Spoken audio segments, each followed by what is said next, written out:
చెప్పండి. ఇదా ఇద్దాం. నిన్న రాత్రి జంగారెడ్డిగూడెంలో జరిగినటువంటి అమానవీయమైనటువంటి ఘటనలో ఒక శారద అనేటువంటి ఆవిడ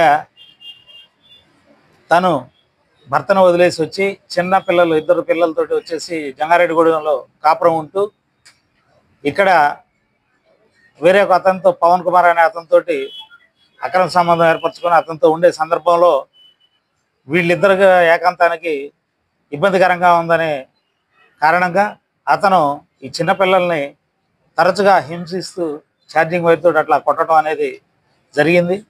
వీళ్ళందరినీ ఎంత క్రూరంగా హింసించాడనేది నిన్న మనం అందరూ కూడా చూసిన విషయమే.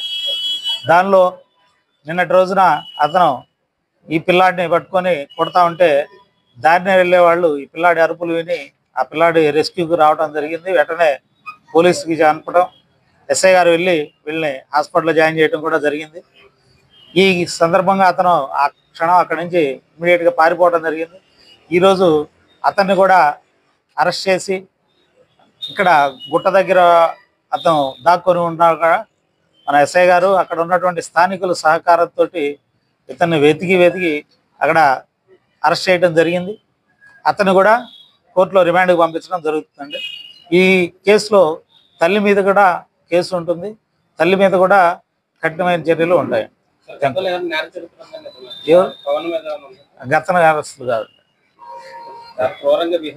అవునండి, తాగిన మహిళ అది సైకిక్ మైండ్ తోటి చేసినటువంటి నేరం.